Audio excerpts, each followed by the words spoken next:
What is the meaning of spirituality? It's coming from the word spirit. Who is the spirit? I. So you're saying, I don't want to know about myself.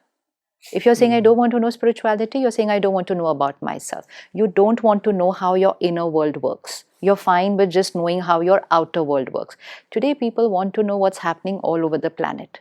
They want to know what's happening on different planets. They want to know what's happening under the ocean, but they don't want to know what's happening inside. So when you're saying, I'm not interested in spirituality, you're saying, I don't want to know what's happening here. And more important, I'm not ready to take charge of what's happening here. Because spirituality is not just telling me what's happening here. It's teaching me how to change what's happening here. And very soon it's teaching me how I want to be here, which I know when they'll create my outside world.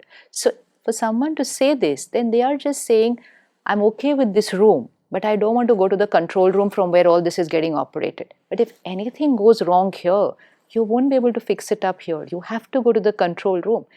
But you never visited the control room.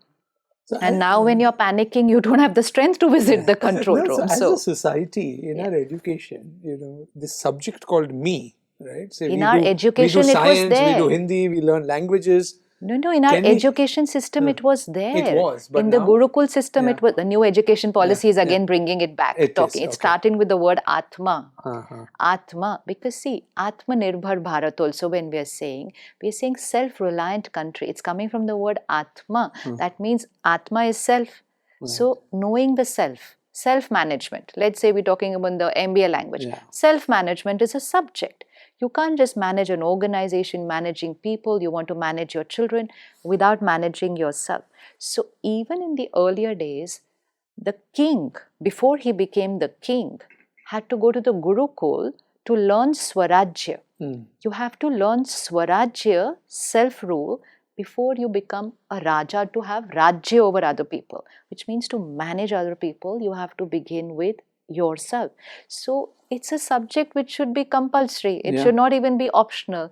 We are studying like all science, maths. We are studying Sanskrit, Hindi. We go and study German, French, Spanish. We study everything in school, but we don't study the self. So it's all about just going back to what Bharat was teaching in schools. Bharat, it was the part of our curriculum. In the Gurukuls, it was always there. The Swa was there and the Seva was also there. Both these things were in the Gurukul. Swa bhi sikhate the or Seva bhi sikhate the. If these two subjects somebody learns, this will get taken care of. So self-management is a good title to a subject that should come in early days into our education, because it's not got, many people kind of challenge the fact that spirituality is something that is not meant for me, or there are families who will say, listen, we are not religious, and most people will link religious to spirituality, especially younger modern day people. And I think somewhere that the vocabulary, as you rightly say, has to be put out in a way that there is a larger degree of acceptance. These things have always been there. Actually, I remember in our own school, we had a subject called moral science. And 15-20 minutes and half an hour.